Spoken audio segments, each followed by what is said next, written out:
What's up guys, QHA3 Austin here, and welcome to my review of Reaching Into Infinity by DragonForce. This is their 7th album total, and their 3rd with Mark Hudson on vocals, taking over from ZP Thart. I really hope I'm pronouncing that right. Before talking about each song individually, I'll start with talking about the album in general.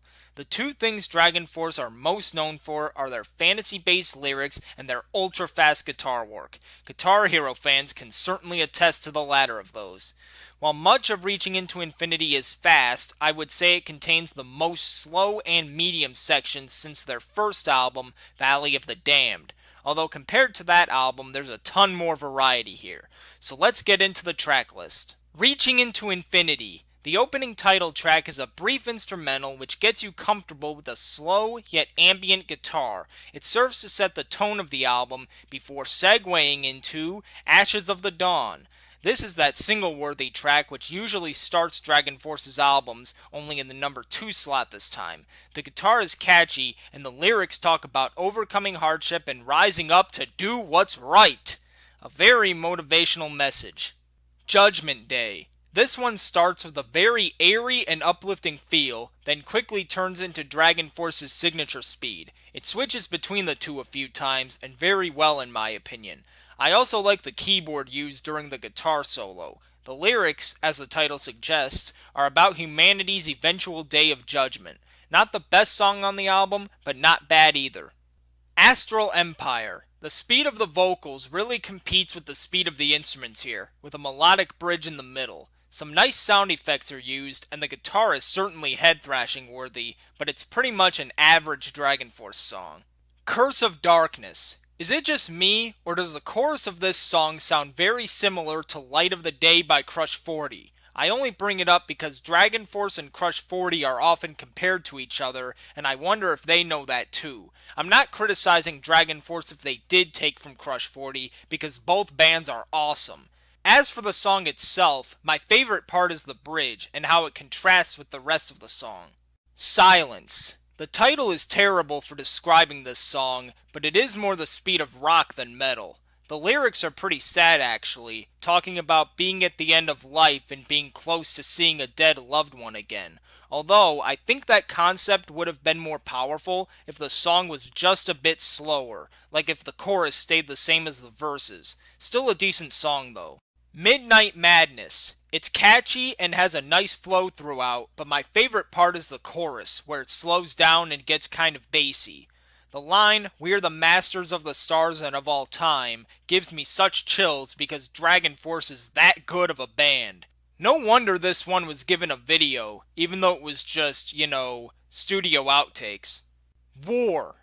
Best song on the album, hands down. It's full of raw energy, with great contrast between the spoken verses and sung chorus. The lyrics are kind of cryptic, but I feel like it might be about an internet troll who's so arrogant and acts all tough, but is really hiding behind their screen like a little bitch, and they're at war with themselves about who they want to be. It's very different for DragonForce to tackle something like that, and the result is nothing short of epic. Land of Shattered Dreams. Here things come down a bit compared to War, but not by much. It's still very fast, and it has a great message about tolerance and unity, and the idea of being able to escape to a world where those concepts exist. A world so very different than the one we currently live in. A type of fantasy unlike the kind DragonForce usually sings about. And for that reason, I love this song.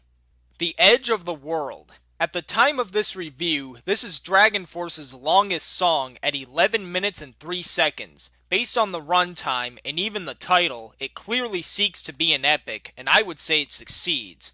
This song tells the story of the savior of humanity who stands at the edge of the world awaiting his fate.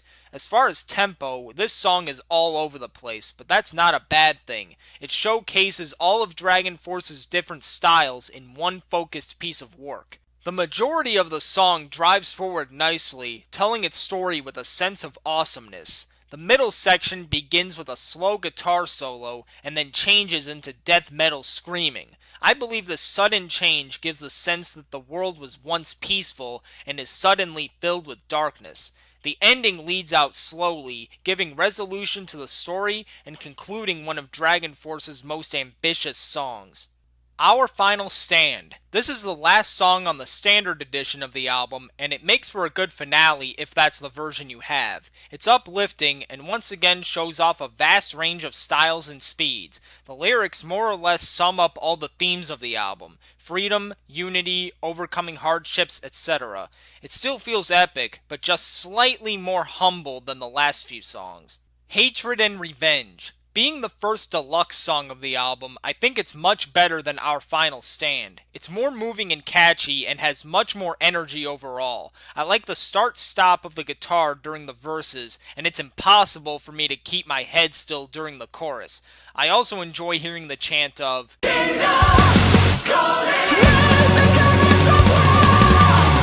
Evil Dead. This song, which may or may not be inspired by the movie series of the same name, I'm not sure, is a cover of a song by the band Death. True to the name, it's classic 80s thrash metal, which I love.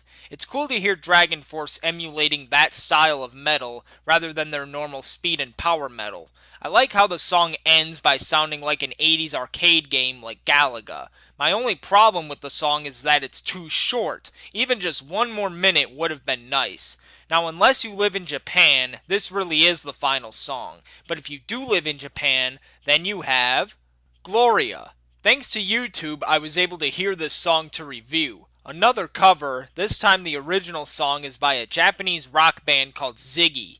And that's exactly what this song is. Rock, not metal. So it's a departure from DragonForce's normal music, just like Evil Dead was. And yet, they still nail it.